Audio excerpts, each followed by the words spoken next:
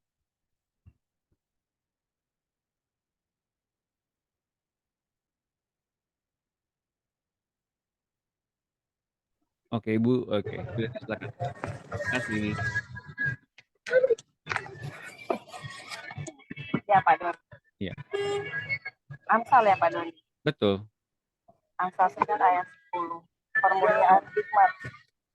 Pemulihan hikmat adalah takut akan Tuhan dan mengenal yang maha kudus adalah pengertian. Ayat 11, ya, sampai 12. 11. Karena oleh aku umurmu diperpanjang dan tahun-tahun hidupmu ditambah. Jikalau engkau bijak, kebijakanmu itu bagimu sendiri. Mencemooh engkau sendirilah orang yang akan menanggungnya. Terima kasih, Bu Helvi. Jikalau ya Pak Doni. 2 Raja-Raja 20 ayat 5. Ibu Dina, bisa? Bisa Pak. Terima kasih. 2 Raja-Raja 20 ayat 5. Baliklah dan katakanlah kepada Hizkia, Raja umatku, beginilah firman Tuhan, Allah Daud bapa leluhurmu, telah kudengar doamu.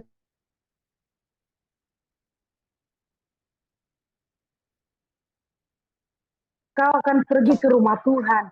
Aku akan memperpanjang hidupmu 15 tahun lagi, dan aku akan melepaskan engkau dan dari tangan Raja Asyur. Aku akan memagari kota ini oleh karena aku dan oleh karena Daud hambaku.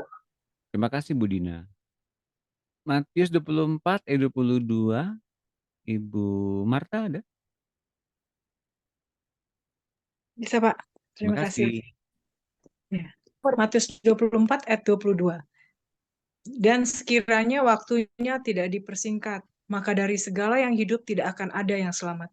Akan tetapi oleh karena orang-orang pilihan, waktu itu akan dipersingkat. Amin. Terima kasih, Bu Marta. Lukas 19 ayat 13. Ibu Enda ada? Iya Pak, ada Pak. Oke, terima kasih. Ya, terima kasih Pak. Lukas 19 ayat 13, ia memanggil 10 orang hambanya dan memberikan 10 mina kepada mereka, katanya, pakailah ini untuk berdagang sampai aku datang kembali.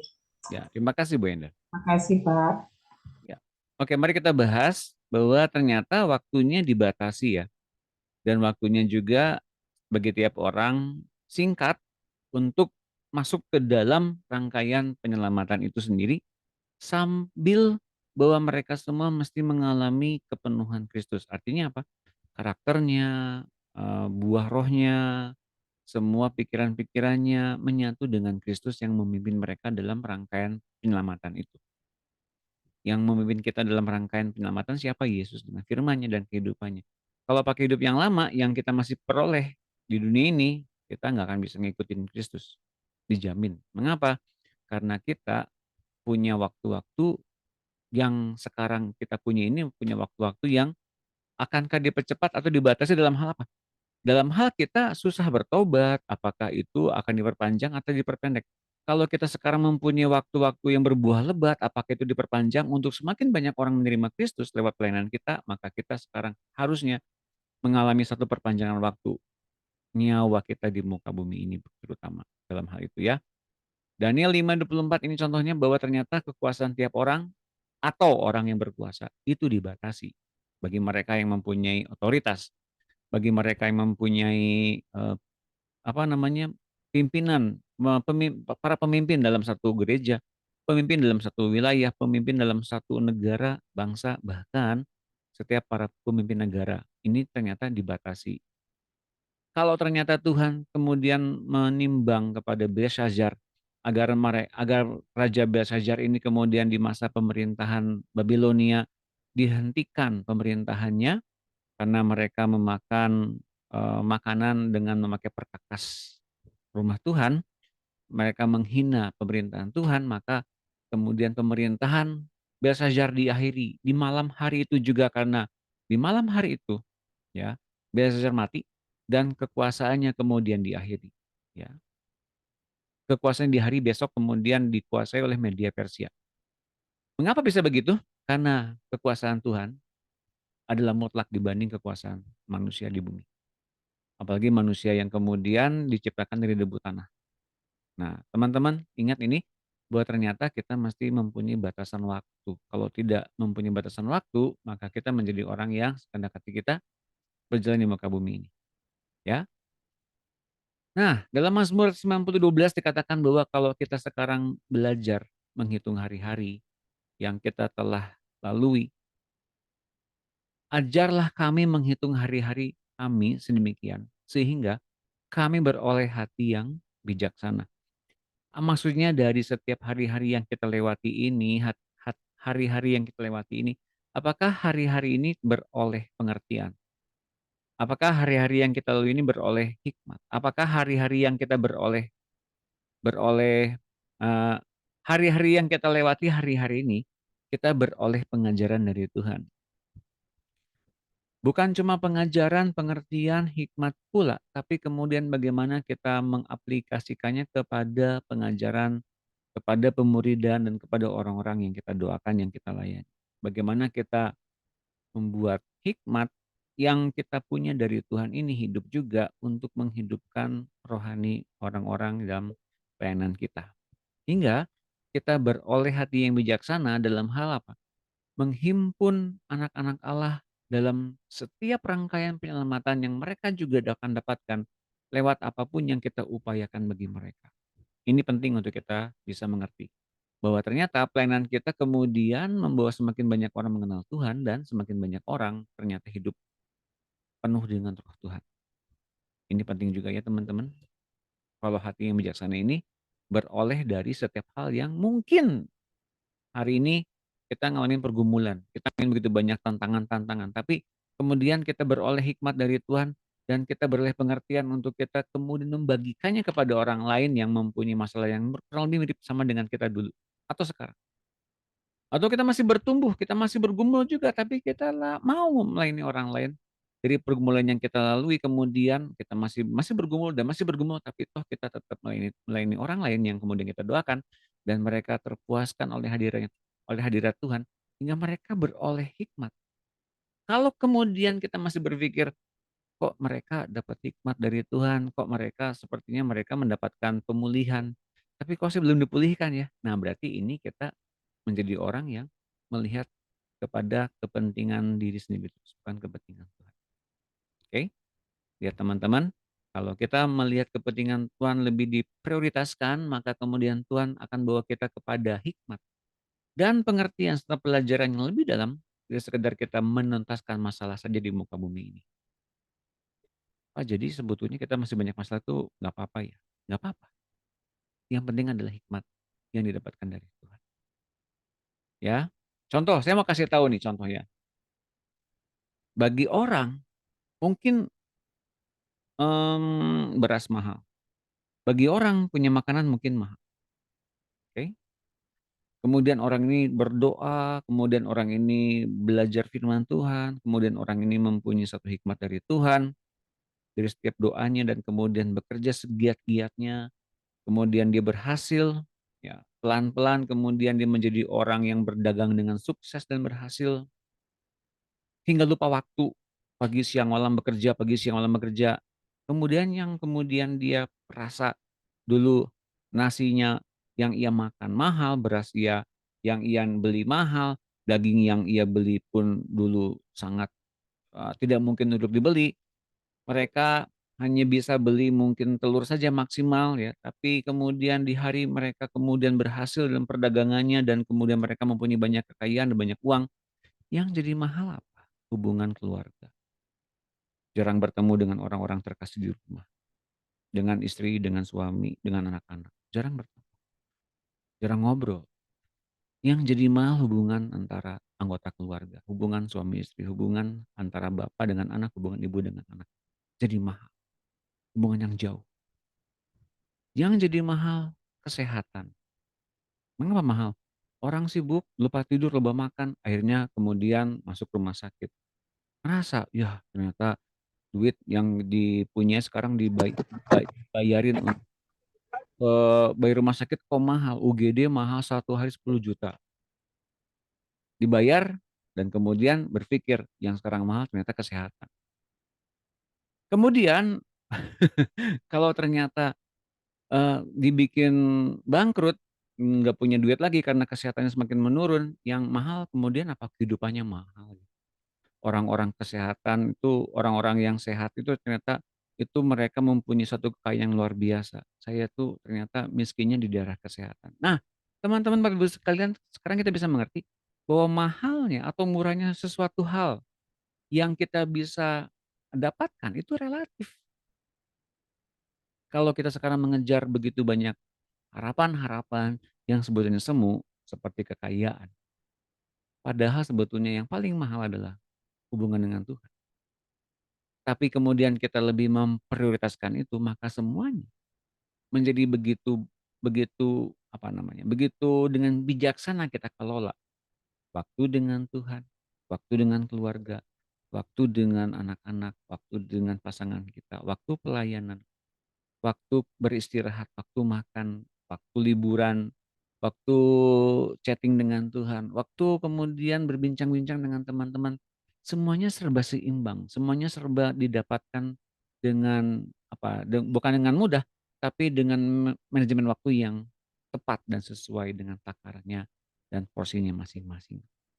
Jadi apa yang mahal? Nggak ada. Mengapa? Karena semuanya bisa terlaksana dengan baik, dengan indah. Mengerti Bapak Ibu sekalian? Jadi sekarang kalau kita sekarang menghadapi satu masalah, ingat hati kita tuh yang sedang diproses. Bukan masalah uangnya, bukan kesehatannya, bukan masalah pelayanannya, bukan masalah rumah tangga keluarganya, tapi masalah hati kita. Bukan masalah apa pun rupanya. Hati kita yang kemudian mesti berubah ya oleh pengaruh hubungan kita dengan Tuhan. Maka hati kita mesti dirubah oleh Tuhan dan oleh kita sendiri. Teman-teman itu yang terjadi. Amsal 9 ayat 10. Kalau kemudian permulaan hikmat adalah takut akan Tuhan. Ini penting untuk kita kemudian mengenal Yang Maha Kudus dan kemudian kita bisa mendapatkan pengertian. Maka oleh karena itu maka umur-umur seseorang diperpanjang oleh karena hikmat dan pengertian yang didapatkan. Nah, teman-teman ini ya yang tadi saya bilang ya, bahwa ternyata yang mahal itu apa? Hubungan dengan Tuhan. Yang kemudian kita harus ketahui, itu menjadi landasan utama kebahagiaan kita di muka bumi ini. Baik itu dalam hal, kita mempunyai satu hal yang berkecukupan untuk kita hidup di muka bumi ini, yang orang bilang kekayaan, tapi kita bilang berkecukupan. Berkecukupan dalam hal secara harta jasmani, tapi juga berkecukupan di dalam segala sesuatu dalam masa depan, berkecukupan kita juga mempunyai waktu-waktu yang indah dengan orang-orang yang terkasih, semuanya serba cukup. Artinya apa? Kita punya manajemen waktu yang luar biasa, tepat, dan tidak pernah merasa kurang. Nah, itu yang membuat kita mempunyai satu hidup yang begitu sukacita. Ya, orang ingin bahagia tapi nggak pernah dapat, tapi kalau kita punya sukacita, maka umur diperpanjang, tahun hidup kita ditambah. Kenapa? Karena kita penting untuk memultiplikasi kebiasaan kita ini dan membagikannya kepada banyak orang agar mereka semua mendapatkan hikmat yang sama yang didapatkan dari Tuhan. Jikalau engkau bijak, kebijakan itu bagimu sendiri, jikalau engkau bercemooh, engkau sendirilah orang yang akan menanggungi.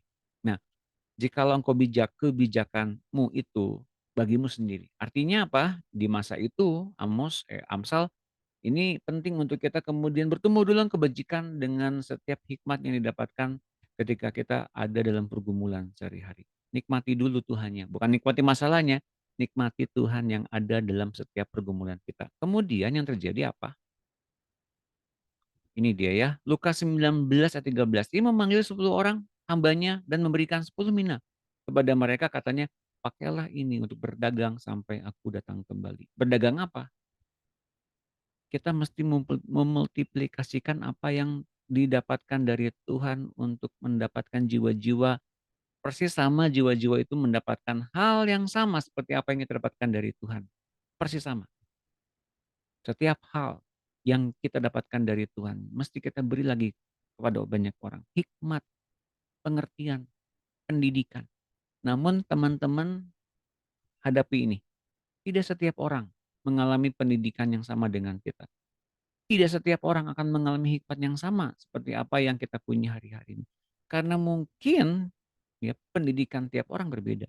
Karena mungkin pergumulan tiap orang berbeda-beda. Karena mungkin hati setiap orang untuk menerima setiap pengajaran berbeda-beda. Tapi yang paling penting apa? Ketika kita dapat firman, firman itu ditaruh di mana? Ya, ditaruh di hati kita, maka kita beroleh harta yang terpendam di hati kita. Dan kalau kita mengalami hari-hari buruk, lihat ini. Dan sekiranya waktunya tidak dipersingkat, maka dari segala yang hidup tidak akan ada yang selamat. Akan tetapi oleh karena orang-orang pilihan, waktu itu akan dipersingkat. Kalau kita menghadapi hari-hari yang buruk, hari-hari yang tidak menyenangkan, ingat ya, semuanya dibatasi. Semuanya dibatasi. Dalam hal apa?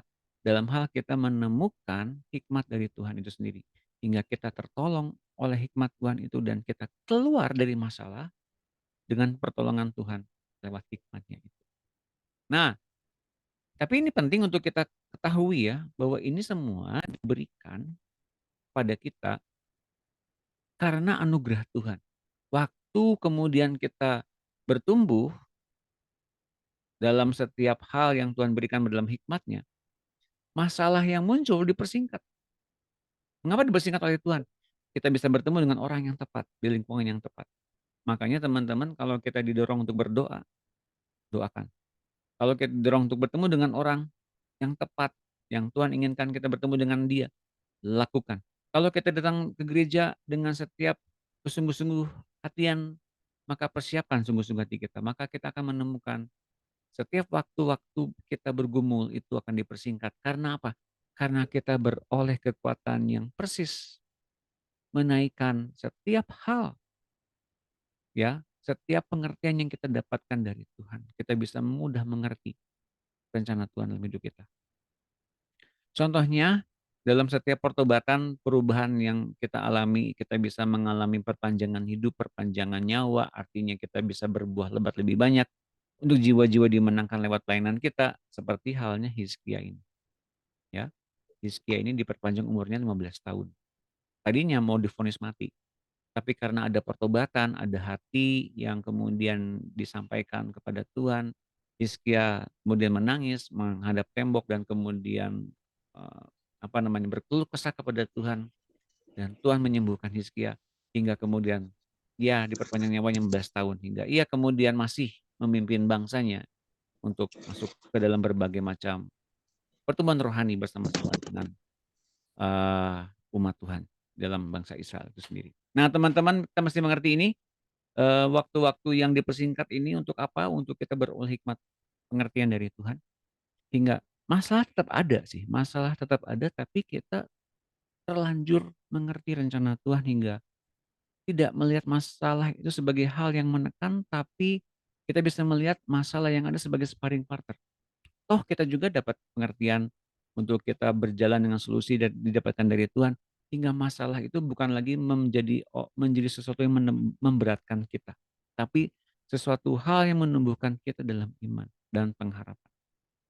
Oke, gitu yang kemudian kita bisa ketahui dari setiap waktu-waktu ini. Ya. Kemudian di dalam sub yang kelima, ada waktunya kita bertumbuh dalam setiap hal yang Tuhan siapkan. Ya, misalnya ini saat revival. Apa ini saat revival? Aku ingin kau melihat panen yang sudah terbuka di depan. Jadi ini semua akan terjadi ya. Panen besar. Oke. Nah, panen besar terjadi, panen jiwa-jiwa. Mengapa panen jiwa-jiwa? Karena kita mempunyai waktu yang bijaksana bersama-sama dengan Tuhan, dan otomatis pelayanan kita bertambah. Nyawa kita bertambah, hidup kita bertambah, dan semakin banyak orang yang kita temui, maka akan semakin banyak dibukakan setiap pintu-pintu yang tadinya tertutup. Dan kemudian kita beroleh umur dan pengertian yang semakin bertambah hingga kita bisa bertambah-tambah ya dalam setiap pelayanan kita, kota-kota yang kita datangi, rumah-rumah yang kita doakan, orang-orang yang kita pulihkan bersama-sama dengan Tuhan. Dan semakin banyak setiap pintu-pintu dibukakan ini oleh Tuhan, maka kita bisa melihat ada pemulihan besar terjadi di depan sana. Ya, ini sudah kita nubuatkan, sudah kita temukan ini 3-4 tahun yang lalu ketika kita di FFG pertama kali. Ini semua akan menjadi satu pemulihan dan kebangkitan besar-besaran di Indonesia lewat teman-teman Bapak Ibu sekalian seluruh tanah air. Kali ini engkau akan menuai apa yang telah kau tabur sejauh ini, hambaku. Ya, ini perkataan Tuhan kepada Pak Andreas. Karena pada masa-masa ini ternyata banyak orang semakin mendengar pengajaran ini dimanapun, ya, termasuk kita pada hari-hari ini. Ya, di masa lalu tampak semua yang engkau bicarakan ditolak dan disangkal hamba Tuhan sekitarmu. Tapi engkau akan melihat itu berubah, hambaku. Engkau mulai diharapkan oleh mereka.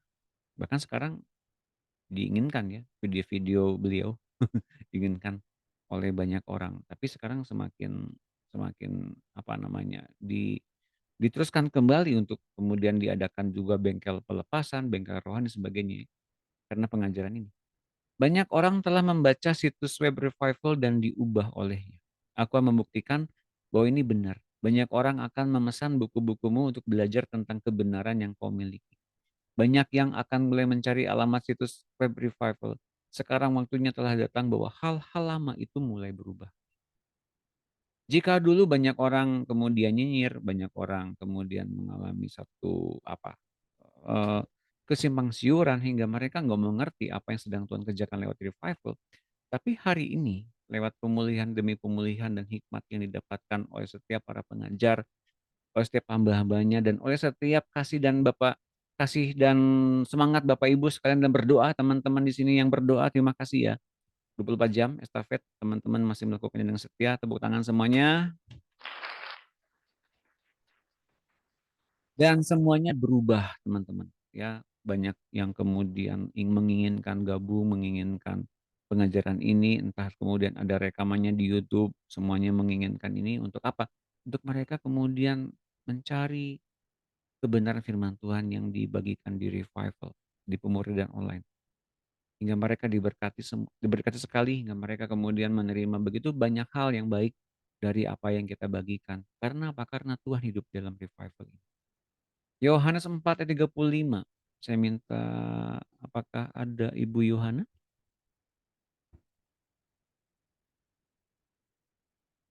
Belum? Oke. Kalau belum tidak apa-apa. Apakah ada Pak Jeff?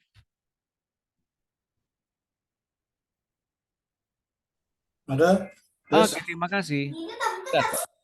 Terima kasih. Ya, Yohanes 4 ayat 35. Bukankah kamu mengatakan 4 bulan lagi tibalah musim menuai? Tetapi aku berkata kepadamu, lihatlah sekelilingmu dan pandanglah ladang-ladang yang sudah menguning dan matang untuk dituai. Sekarang juga penuai telah menerima upahnya dan ia mengumpulkan buah untuk hidup yang kekal. Sehingga penabur dan penuai sama-sama bersukacita.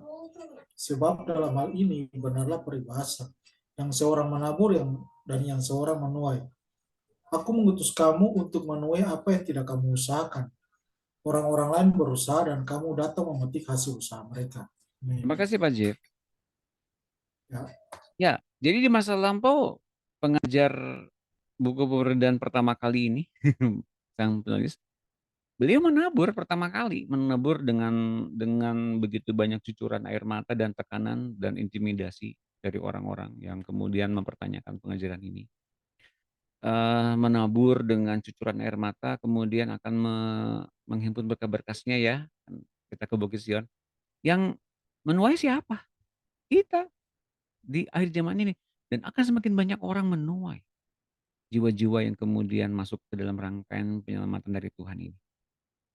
Jadi kita ini masuk ke dalam generasi para penuai. Siapa yang kemudian yang kita tuai? Jiwa-jiwa yang tadinya justru mungkin menolak pengajaran yang Tuhan sampaikan kepada hambanya ini. Ya teman-teman, mengapa? Karena kemudian yang terjadi adalah pintu-pintu dibukakan, yang pertama dan yang kedua. Kuasa-kuasa jahat dilepaskan dari setiap ikatan-ikatan mereka tentang iri hati, perselisihan, tentang orang-orang yang kerasukan, semuanya dibebaskan, dilepaskan, diberikan pemulihan, diberikan pengampunan oleh Allah, diperdamaikan oleh darah Kristus, dan kemudian semakin berkurang kekuasaan mereka di bumi, maka semakin banyak kerajaan Allah terbentuk di mana-mana. Yang terjadi adalah terjadinya semakin banyak pemulihan di mana-mana di Indonesia ini. Bapak Ibu sekalian, teman-teman, ini proses yang kemudian harus kita juga teruskan. Bahwa kita sekarang mungkin melakukan lagi untuk yang terakhir kalinya menanam benih di hati orang-orang yang berjumpa pertama kali mungkin dengan Tuhan. Atau mungkin belum ketemu sama Tuhan sama sekali. Mungkin bukan seorang umat Tuhan. Maka kitalah kemudian menanam benih kembali seperti dulu kita melihat sang penulis menanam benih pertama kali. Dan yang menulis siapa? Para kita. Dan semua. Tapi sekarang kita kembali harus menabur kembali firman dimanapun. Teman-teman di setiap kota, di setiap daerah, setiap pulau, setiap bangsa dan negara, setiap suku, teman-teman diminta untuk menjadi pendoa. Juga diminta untuk menjadi pendoa syafaat, untuk menjadi pengajar, untuk menjadi orang-orang yang menghimpun jiwa-jiwa dalam komsel. Dalam pemuridan, kemudian layani mereka, Bapak dan Ibu, teman-teman sedang memberikan benih ilahi kepada mereka untuk mereka kemudian mengenal Kristus, dan kemudian entah siapa nanti yang menabur dan menuai. Hasilnya sama-sama bersukacita, dan Tuhan disenangkan. Oleh karena itu, maka kita semua sekarang lakukan tugas kita sebaik mungkin. Apapun saja tugas kita, baik itu menabur maupun menuai, lakukan sebaik-baiknya. Teman-teman, dan jangan kemudian kita berpikir bahwa yang naburnya kan orang lain. Yang orang itu juga mestinya menuai juga dong. Orang yang sama. Bukan. Artinya Bapak, dalam tubuh Kristus kita mesti bekerja sama sebagai satu anggota tubuh yang lengkap. Ada tugas sepasang kaki, ada tugas sepasang tangan, ada tugas mata, ada tugas telinga, juga ada tugas lidah. Setiap orang punya porsi dan tugasnya masing-masing. Dan jangan lupa Bapak Ibu sekalian, teman-teman, mereka semua yang sedang kita doakan, yang sedang kita layani, mereka adalah murid Kristus. Bukan murid Doni Yunus, bukan murid misalnya Ibu Yohana, misalnya bukan murid Ibu Hotnida, bukan murid Ibu Henda. Itu semua adalah murid Tuhan Yesus. Maka kasihlah mereka tanpa membeda-bedakan siapakah gurunya, siapakah hamba Tuhannya, siapakah gembalanya. Teman-teman ya, doakan sebaik mungkin seperti kita melakukannya untuk Tuhan. Nah teman-teman, mari kita lihat. Ya, saat untuk bangkit dan memulai total ministry telah datang. Apa itu total ministry? Semua rangkaian kehidupan yang kita hadapi di muka bumi ini, itu diliputi dengan kuasa ilahi dan terang ilahi. Hingga ministry yang total itu apa? Mengubah manusia menjadi seperti Kristus. Itu total ministry. Sampai dengan ke dalam level nyawa. Engkau sekarang dapat mengajarkan semua hal yang kau dengar dengan cara yang lebih praktis. Engkau telah belajar untuk mendengarkan suaraku dan tahu cara bagaimana untuk mentahirkan bait Allah. Dan sekarang engkau juga tahu cara untuk chatting denganku dan keenam roh Allah yang lain. Mereka yang akan membenci kunci dan cara-cara jauh lebih luas daripada sebelumnya. Aku ingin semua kekayaan yang diberikan kepadamu itu dibudidayakan. Apakah engkau tahu bahwa engkau sekarang sudah kaya melampaui segala ukuran, tapi banyak diberikan tentu akan lebih banyak dituntut juga darimu. Nah, pengajar RTM harus mengerti, setiap murid RTM harus mengerti, setiap simpatisan, setiap orang-orang yang ada di pemuridan harus mengerti bahwa yang kita punya itu kaya. Yang kita punya itu melimpah dengan segala kebaikan Tuhan. Dikatakan bahwa kita ini sudah kaya dalam segala ukuran. Pengajaran, pewahyuan, pengertian, hikmat, itu diberikan begitu kayanya kepada kita. Tentu saja, kalau kita diberikan berlimpah-limpah seperti itu mesti dibudidayakan. Kita mesti berdagang, kita mesti berbuah lebat, kita mesti jangkau jiwa-jiwa. Dan kita ini sedang dituntut oleh Tuhan untuk datang ke jiwa-jiwa dan memenangkan sebanyak mungkin orang di hadapan Tuhan. Mari kita lihat Lukas 12 ayat 48. Oke, yang baca Ibu Yohana udah bisa baca? Iya Terima kasih. Pak, maaf. Ada, saya hadir, cuma tadi baru mandi. Oke, silakan. Makasih Iya. Bu Yohana. Lukas 12 ayat 48. Tetapi siapa saja yang tidak tahu akan kehendak tuannya dan melakukan apa yang harus mendatangkan pukulan, ia akan menerima sedikit pukulan. Setiap orang yang kepadanya banyak diberi, akan banyak dituntut dari dirinya, dan kepada siapa yang banyak dipercayakan, akan lebih banyak lagi dituntut dari dirinya. Terima kasih, Bu Yon. Sama-sama, Pak. Tapi siapa saja yang tidak tahu akan kehendak Tuannya dan melakukan apa yang harus mendatangkan pukulan. Jadi setiap hamba Tuhan yang tidak melakukan dengan sempurna akan dipukul. Ia akan menerima sedikit pukulan. Pak, mesti dipukul, Pak. Iya, dipukul dalam setiap pekerjaan-pekerjaan yang tidak mendatangkan kesempurnaan. Loh, Pak, bukankah kita nggak sempurna? Iya, makanya mesti sempurna seperti Bapak di surga sempurna. Itu kata Tuhan Yesus. Artinya apa? Artinya kita dituntut dalam segala hal mendatangkan dan mengekspresikan Kristus yang penuh dalam diri kita. Hingga kita tidak lagi memandang diri kita ini hal yang penting. Seseorang yang penting dalam kerajaan Allah.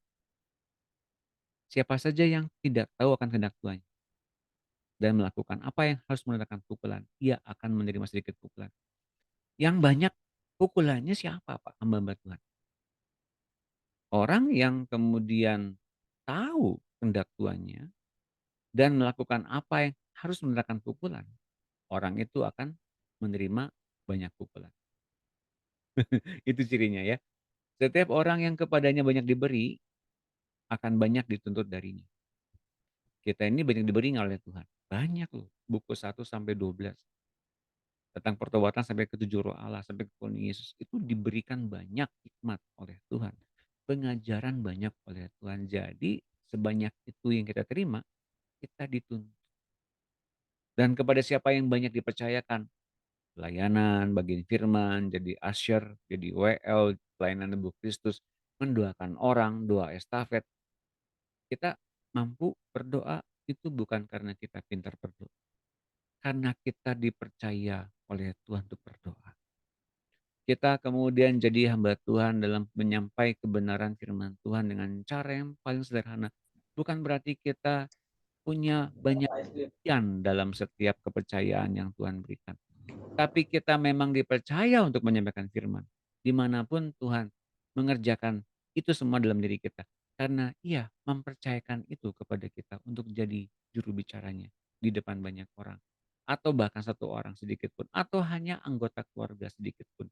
Tidak ada masalah. Yang paling penting adalah kepada siapa yang banyak dipercayakan akan lebih banyak lagi dituntut darinya. Nah teman-teman jadi kalau gitu mungkin berpikir, ya kalau gitu jangan banyak-banyak deh. Buat apa hidup yang diberikan berlimpah-limpah kita pakai untuk sedikit banyak pengajaran. Karena kita takut kemudian dituntut lebih banyak. Bapak Ibu teman-teman sebetulnya itu satu perspektif yang salah.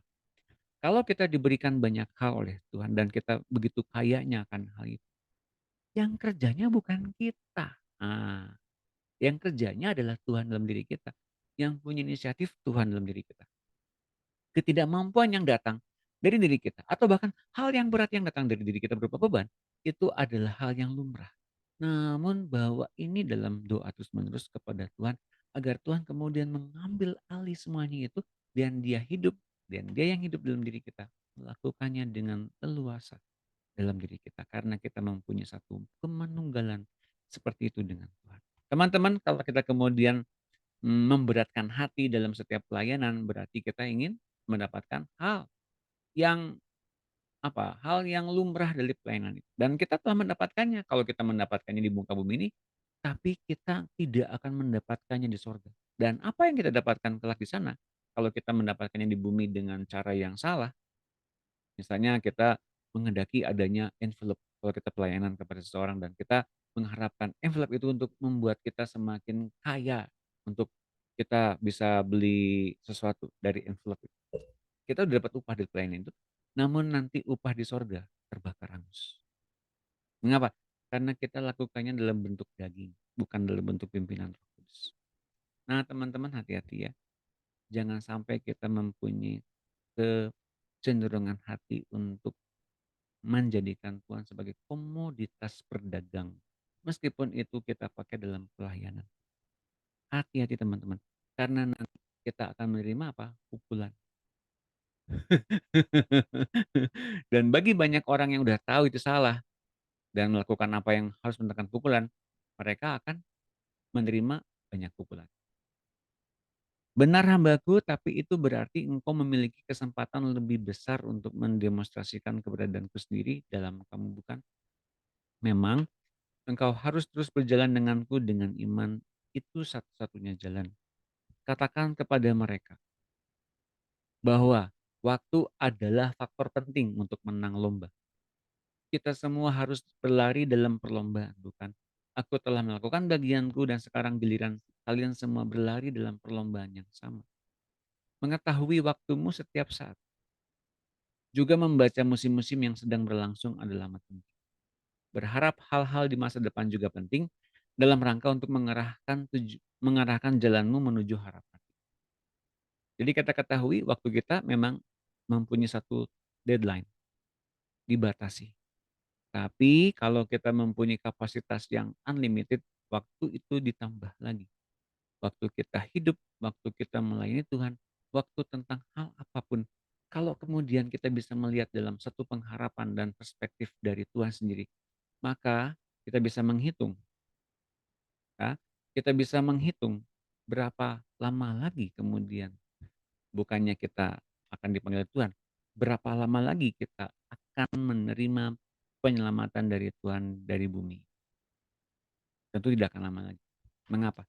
Karena kuota yang terselamatkan dan kuota yang hendak diangkat dalam pengangkatan hanya Tuhan yang tahu. Dan ketika semakin banyak orang menuju ke arah yang sekarang dibagikan oleh kita pada sore hari ini, akan semakin banyak orang mengalami kuota itu dimanapun. Apalagi sekarang ada dari Pekanbaru ada, dari Medan ada, dari Bekasi, Semarang, dari mana lagi, dari Papua, dari Sorong, dari Maluku, dari mana-mana, dari Sumatera, Medan, semuanya mendapatkan begitu banyak dan menjadi berkat bagi bangsa-bangsa, menjadi berkat bagi pulau-pulau, menjadi berkat bagi kota-kota. Dan teman-teman Bapak Ibu sekalian, kalau kemudian kita melakukan sesuai dengan apa yang diarahkan dalam pelajaran ini tentang waktu, maka kita menjadi orang yang berbuah lebat dalam kerajaan Allah. Persis datang kepada orang-orang yang kita datangi dan mereka kemudian mempunyai kerinduan yang sama dengan apa yang kita rindukan. Mereka semua akan mendapatkan porsi yang sama persis seperti yang kita hari-hari ini. Dan mereka akan diselamatkan di hari Tuhan dalam pengangkatan. So, teman-teman, ingat waktu kita terbatas, dibatasi, dan kemudian kita lakukan ini berdasarkan pimpinan Tuhan, maka kita yang mendapatkan kepercayaan banyak, kita wajib kemudian dituntut oleh Tuhan untuk kita berbuah lebat. So, berbuah lebatlah dalam kerajaan Allah. Jangan sungkan-sungkan, jangan malu-malu, dan biarlah Tuhan dimuliakan dalam pelayanan kita. Tepuk tangan semuanya. Demikian sudah habis buku 12 tentang akhir hidup. Nah, kita akan mulai hari Sabtu nanti dengan buku yang baru, buku 13. Wah. Sampai sini ada pertanyaan kah? Silakan.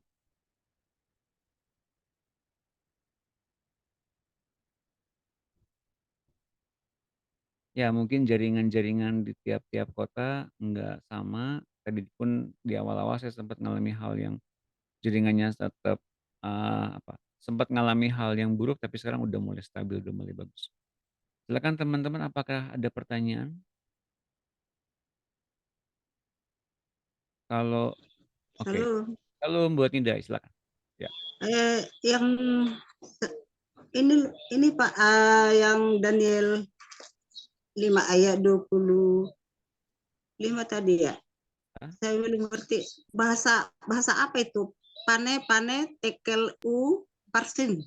Apa itu Pak? Mene tekel u farsim. Iya. Ini bahasa apa ya? Bahasa apa? Bahasa roh. Iya, bahasa roh ya. Kata bapaknya bahasa roh. Bukan, ini bukan bahasa roh. Saya cari dulu deh ya.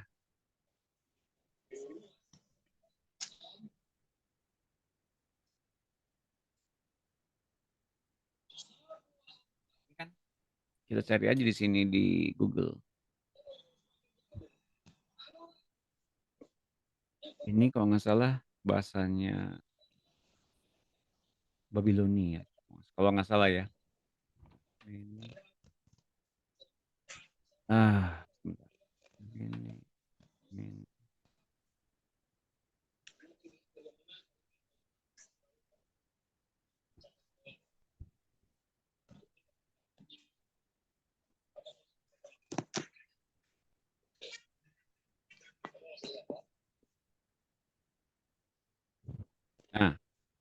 Tulisan di dinding merupakan satu frasa idiomatik menggambarkan nasib buruk yang pasti akan segera datang. Frasa ini bersumber dari catatan Alkitab di kitab Daniel, terutama pasal 5 ayat 1-13. Ini bahasa Babilonia ini.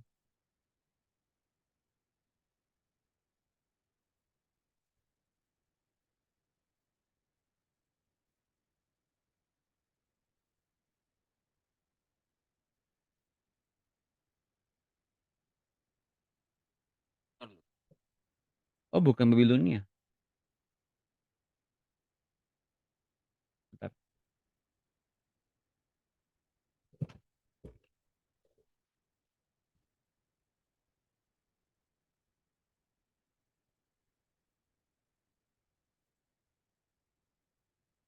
Bahasa Ibrani. Betul. Mene tekel ufarsin itu bahasa Ibrani. Bahasa Ibrani ya, Pak? Ya. Ibrani atau Aram.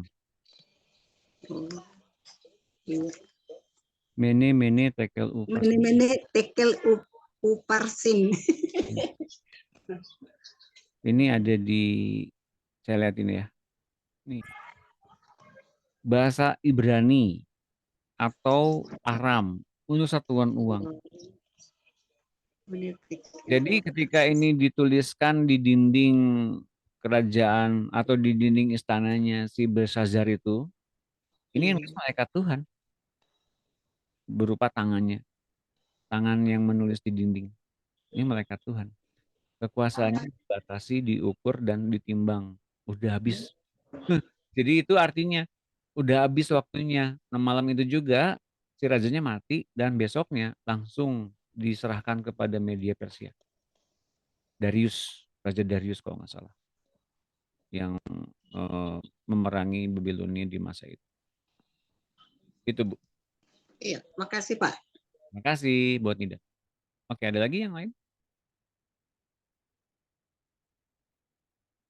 Kalau nggak salah media Persia pun itu adalah di masa-masa itu Esther ratunya ya.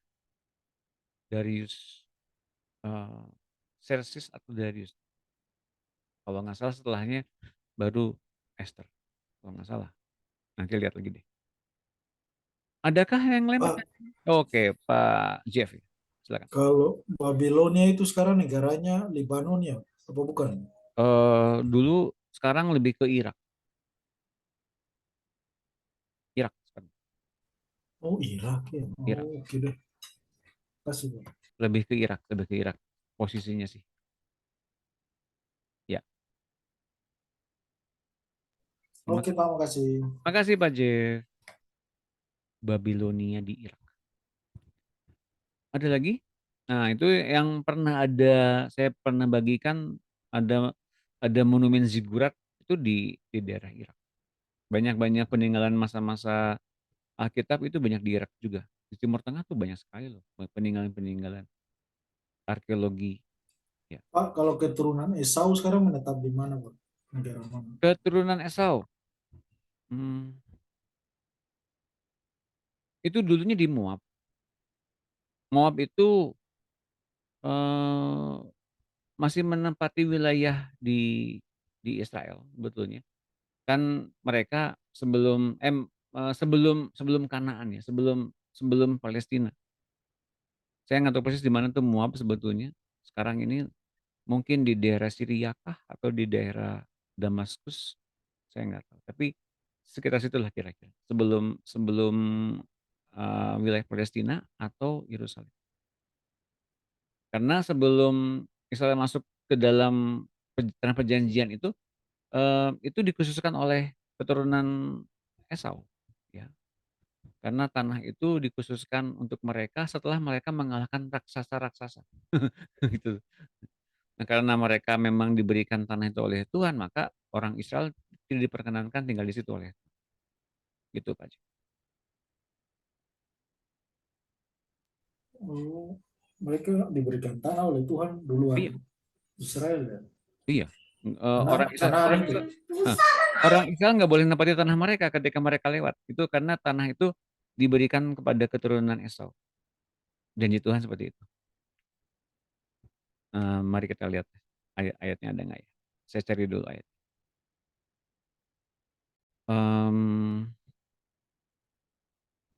Moab ya.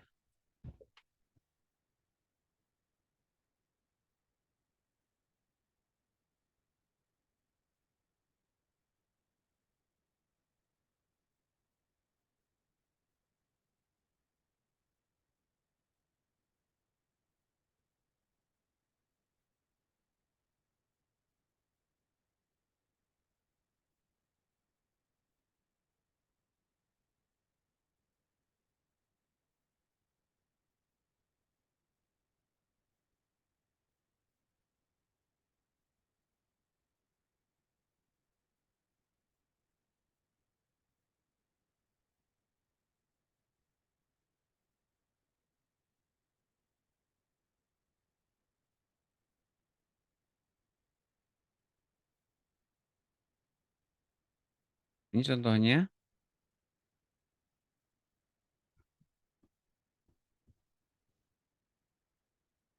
Moab. Moab itu keturunan keturunan Lot, ya. Contohnya ini nih, Ulangan 2:9. Lalu berfirmanlah Tuhan kepadaku, janganlah melawan Moab dan janganlah menyerang mereka, sebab aku tidak akan memberikan kepadamu apapun dari negerinya menjadi milikmu, karena Ar telah kuberikan kepada Bani Lot. Oh, Lot menjadi miliknya. Dahulu orang Emim diam di sana, suatu bangsa yang besar dan banyak jumlahnya, tinggi seperti orang enak. Mereka itu pun dikira orang Refaim, orang raksasa ya. Jadi Emim, Refaim ini bangsa-bangsa raksasa. Seperti juga orang enak, tapi orang Moab menyebut mereka orang Emim. Dan dulu di Seir diam orang Hori, tapi Bani Esau. Nah ini dia, Hajif. Telah menduduki daerah mereka, memunahkan mereka dari hadapannya, lalu menetap di sana, menggantikan mereka seperti yang dilakukan orang Israel dengan negeri miliknya yang diberikan Tuhan kepada mereka. Jadi sekarang bersiaplah kamu dan seberangilah sungai Izeret, lalu kita menyeberangi sungai Izeret. Jadi bangsa Israel nggak diperkenankan tinggal di dalam tempat-tempat yang ditempati oleh keturunan Lot dan keturunan Esau. Nggak boleh, karena mereka sudah diberikan oleh Tuhan untuk tinggal di situ. Kalau ditanya di manakah Moab sekarang? Ya kita lihat aja sekarang. Yuk kita lihat sekarang yuk coba. Moab, Moab, Moab, Moab. Ini ya. Yudea kayak pada Ya? daerah Yudea ya? Bukan, kalau nggak salah ya.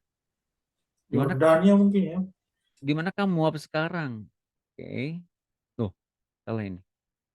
Di manakah Moab sekarang?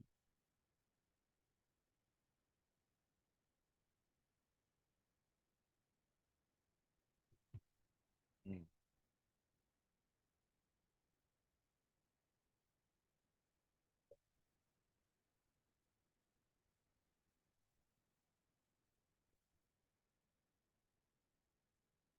Moab gimana?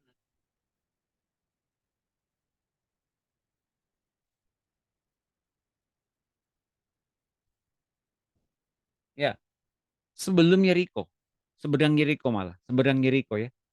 Ini ada bagian selatan dari Arnon yang disebut daerah Moab. Jadi sekitar kalau kalau di kalau sejarahnya itu ada di seberangnya Yeriko, berarti itu ada di sebelum Yerusalem.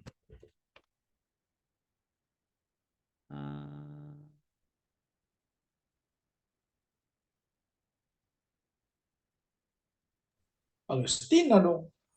Bukan, Palestina kan itu Yerusalem. Palestina itu wilayah Palestina itu Yerusalem.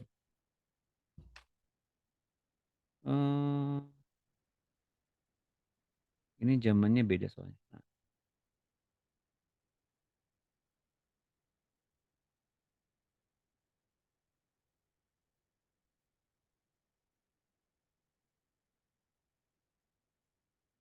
Tadi ada pertanyaan ya. Saya lihat dulu pertanyaan. Nah ini nih pertanyaan. Jadi kalau sekarang itu kalau kita lihat di Moab,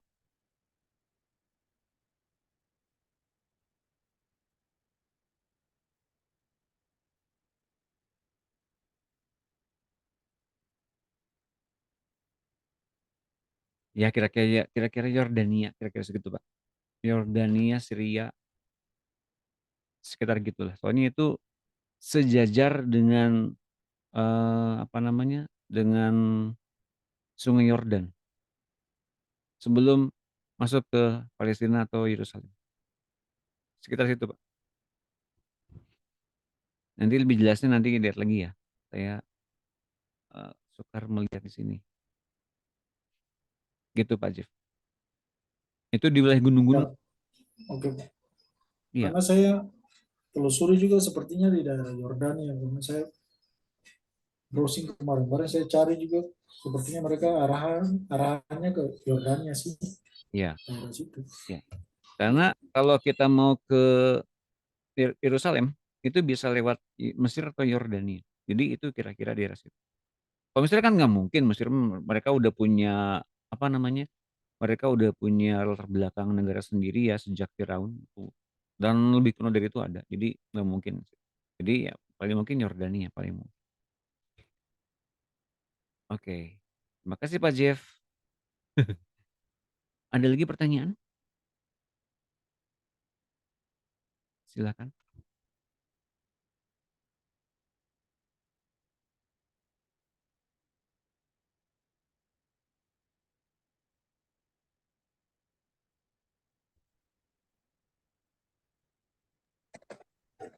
Bu Elvi ya? Enggak, Pak. Cuma mau bilang ini saja Pak Doni. Ya. Tadi kan Pak Doni bilang apa Irak ya, arkeolog yang terbanyak sekarang di sana. Berarti peradaban pertama bermula dari sana ya Pak Doni. Peradaban pertama itu adanya di entah itu di Mesopotamia, Sumeria, itu asal Abraham kan Mesopotamia ya. Itu peradaban pertama. Pertama kali datang orang-orang yang apa namanya membawa kebudayaan dunia itu di situ. Mesopotamia, Sumeria, dan diantaranya Mesir. Gitu, Bu. Tapi yang paling kuno sendiri itu paling kuno itu Mesopotamia sebetulnya. Mesopotamia. Iya. Ya. Gitu, Bu. Mesopotamia itu terletak di negara mana, Pak? Yunani ya Pak. Bukan. Oh. Iran itu tujuannya Abraham kan diantaranya masuk ke daerah situ Timur Tengah. Jadi ini Mesopotamia ini di wilayah mana itu ya? Coba saya lihat lagi deh. Mesopotamia mana? Itu kan sebetulnya wilayah dan kebudayaan ya. Apa namanya? Kebudayaan Mesopotamia namanya. Tapi kalau wilayahnya sendiri itu apa namanya? Mungkin lebih tepat itu ke kebudayaan. Nah, coba ya. Suriah dan Turki. Oh, Suriah. Masa iya ya? Tapi ya juga. Suriah dan Turki ini Irak, Pak. enggak lah. Irak itu kan Babilonia. Oh. Negara Turki ya Pak Doni. Sama dengan Irak ini juga mencakup wilayah Suriah dan Turki. Lebih ke Suriah saya kira. Jadi Abraham dari Mesopotamia ke Israel ke mana ke Yerusalem tuh atau ke Palestina tuh bentar banget ya. Bentar loh. Suriah Turki. Gimana? Terjawab nggak, Bu? Ya Pak Doni. Jadi Mesopotamia sekarang ini lebih kecenderung Republik Irak meskipun secara secara geografi lebih banyak mencakup bagian juga Suriah dan Turki. Jadi ini sebabnya mengapa ada sungai yang menyusup itu namanya apa? Sungai apa? Sungai ya yang ada apa? Gua-guanya itu tuh daerah situ tuh. Mesopotamia ternyata. Kalau wilayah kunonya Mesopotamia, tapi kan sekarang udah 3 daerah ya, Turki, tadi Syria dan Irak. Oke, jelas ya? Iya, Pak Doni. Terima kasih. Iya, Pak Doni. Ada lagi pertanyaan? Silakan. Nanti lebih jelasnya ada di Imamat 23. Imamat 23. Yes, skill 23. Nanti ada bangsa-bangsa yang kemudian sekutunya antikristus. Nanti seru tuh. Akan dilihat lebih jelas ya nanti. Imamat 23. Coba benar nggak?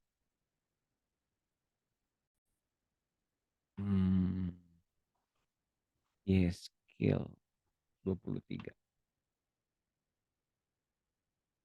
43.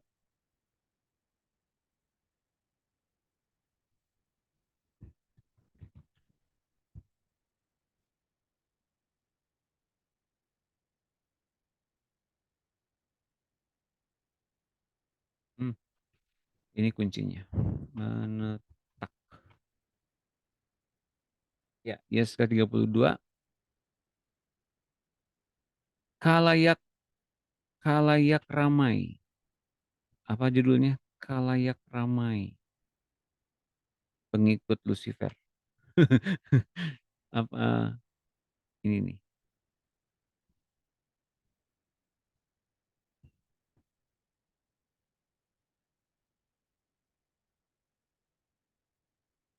Dibilangnya khalayak ramai apa ya? Saya lupa.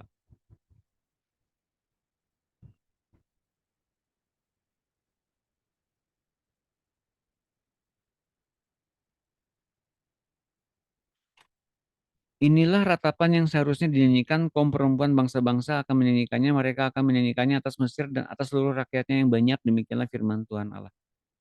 Jadi pada hari setiap orang-orang bangsa-bangsa suku-suku ini nanti masuk ke dalam ke dalam neraka, ini mereka akan dipawaikan dulu di depan dunia.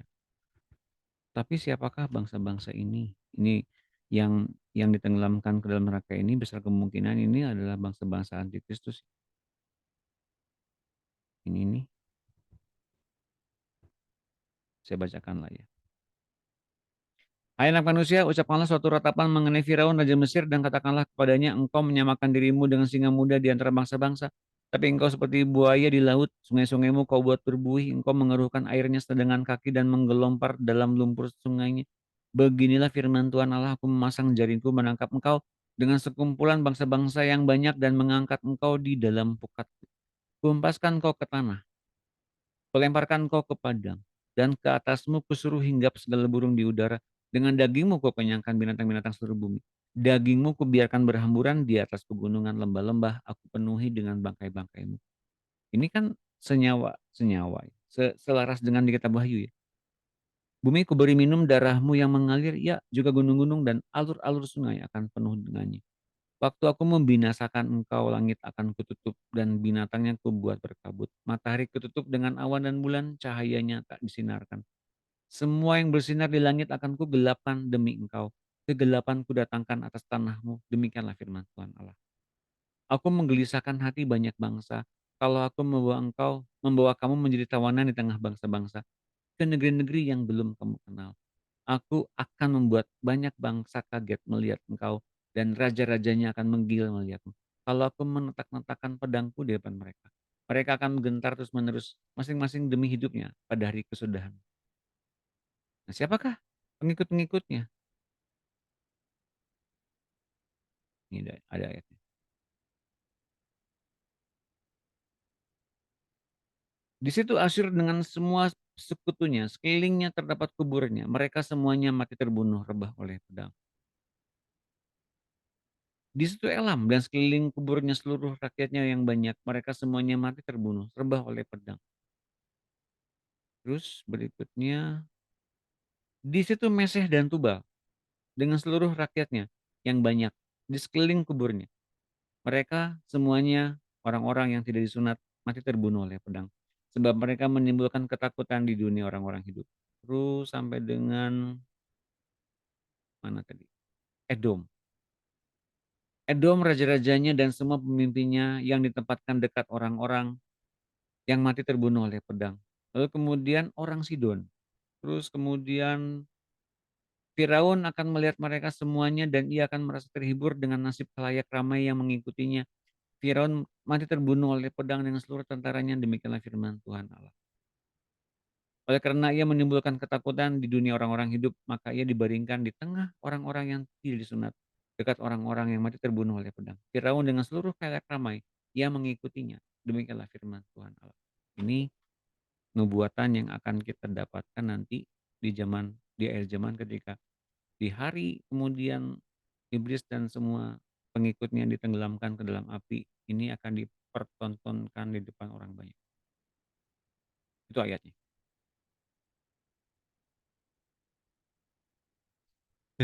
Nanti itu nanti. Itu belum terjadi belum. Oke. Tinggal kita lihat ya sekutu-sekutu Indonesia siapa aja. Di atasnya ada siapa aja, di bangsa-bangsa siapa aja. Nanti dibangun juga bangsa-bangsa di Eropa sebagai sekutunya antikristus siapa aja. Di Asia siapa aja. Nah, nanti tinggal Indonesia arahnya kemana. Itu udah ada arahannya sekarang. Seru ya? Arahnya ke bridge ya? Ya? Gimana? Arahannya mau masuk bridge kira-kira. Bridge? Apa tuh bridge? Gabungan negara Rusia, Cina, sama India, Brasil. Ya, besar kemungkinan. Tapi itu kan untuk melawan Amerika aja sebetulnya. Itu belum ketahuan sebetulnya, belum ketahuan banget. Yang pasti kita udah punya ciri-cirinya. Hah? Ya, nggak apa-apa begini. Yang pasti kita udah punya ciri-cirinya akan segera muncul penguasanya dari semuanya ini yang mengadakan damai. Mata uang diganti. Waktu dirubah. Nanti akan kita ketahui siapa. Itu antikristus. Udah tahu. Kira-kira siapa ya? Nanti dia kita lihat sebentar lagi. Sebentar lagi. Kalau udah sebentar lagi muncul antikristus, berarti udah akan segera muncul pengangkatan. Kalau kita kemudian menghadapi begitu banyak hal yang Tuhan siapkan, berupa jiwa-jiwa yang dimenangkan, akan cepat menghadapi kuota yang terpenuh. Cepat tuh nyampainya. Nah sekarang kalau kitanya belum berbuah jiwa-jiwa, belum mendoakan orang-orang yang mendapatkan pergumulan, kita doakan. Lah kita gimana caranya bisa berbuah lebat? Ya enggak? Tuhan tuh inginnya kita buah lebat. Dasar hambaku yang jahat dan malas. Kalau nggak berbuah lebat. Lebih baik aku berikan kepada orang yang berbuah lebat. Talenta dan minat yang kita punya. Dari Tuhan. Kalau kita nguburin. Lebih baik aku memberikannya kepada orang-orang hamba-hambaku yang berbuah lebat. Karena aku ingin buah dari setiap apa yang Tuhan berikan itu. Kata Tuhan seperti itu. Ayo, ini bukan paksaan loh. Tapi ini wajib berbuah lebat bagi Tuhan. Doakan ya. Agar Bapak Ibu sekalian teman-teman mendapatkan orang yang tepat, kumpul yang tepat, dan presisi. Saya pernah bilang ini di hari yang lampau ya. Mungkin barangkali ini waktu-waktu terakhir kita untuk kita mempunyai panggilan terakhir dari Tuhan. Tapi spesifiknya apa? Nah kita mesti tahu dari Tuhan. Itu teman-teman. Ya, rekaman yang terakhir kali itu ada tentang Elia. Ada lagi?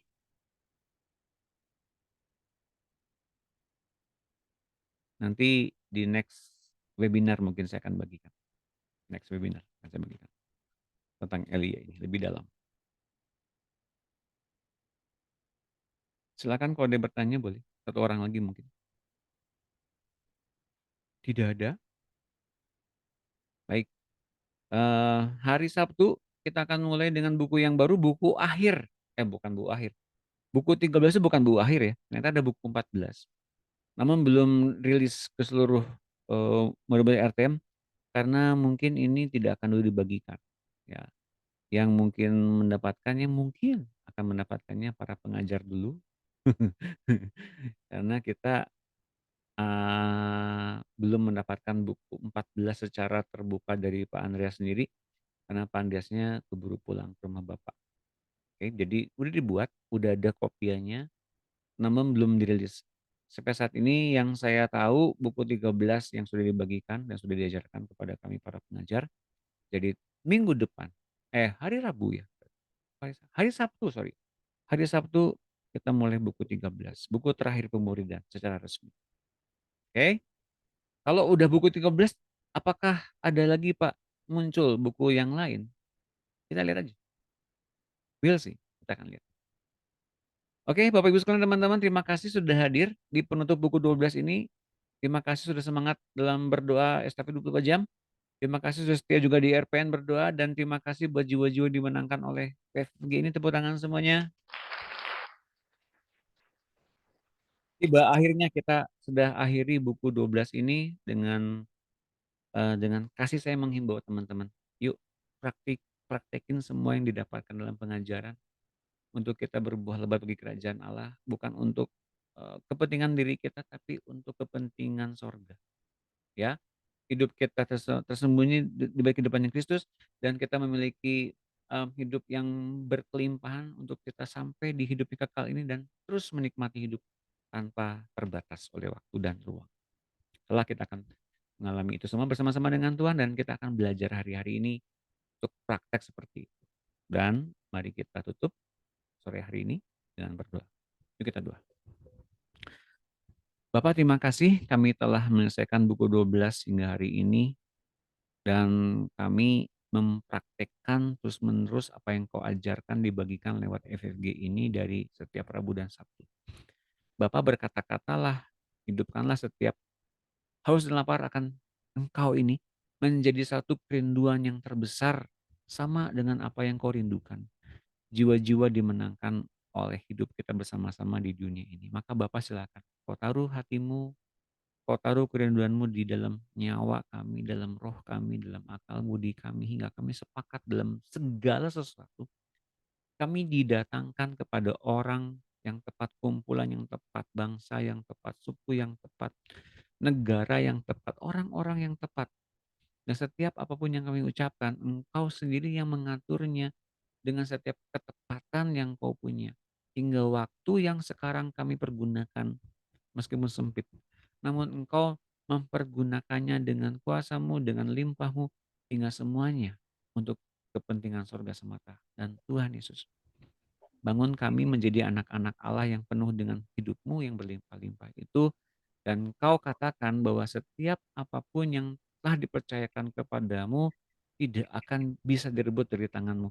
Dan terima kasih Tuhan kalau kami mendapat jaminan itu sekarang, bahwa kami aman dalam setiap kendali-Mu, dalam setiap hidup-Mu, dalam setiap hikmat-Mu. Kami dilindungi dan kami dijagai juga. Jagai setiap orang-orang yang kami kasih, setiap pelayanan kami, setiap apapun yang sedang kami hidupkan dalam setiap aspek kehidupan kami. Hidup-Mu itu saja yang membuat hidup semuanya. Makasih Tuhan, biarlah air hidup yang Kau berikan, firman-Mu itu terus-menerus menguduskan kami hingga kami terbebas dari setiap roh-roh yang najis, roh-roh jahat di dalam hidup dan nyawa kami, hingga kami semua beroleh kekudusan dan kemuliaan Allah. Dan Roh Kudus, silakan Kau membaptiskan kami terus-menerus kepada hidup Kristus, hingga kami manunggal dengan Tuhan Yesus. Dan Tuhan Yesus, silakan Kau senantiasa leluasa bergerak, berkarya, bekerja, bahkan berdoa dalam diri kami. Jadikanlah rumah ini tempat kediaman-Mu yang penuh, dan silakan Kau Tuhan yang memiliki hidup dan tubuh kami, maka Engkau juga yang terus-menerus mengerjakan yang terbaik bagi sorga, untuk senantiasa kami melihat dengan cara pandang dan cara hidup-Mu.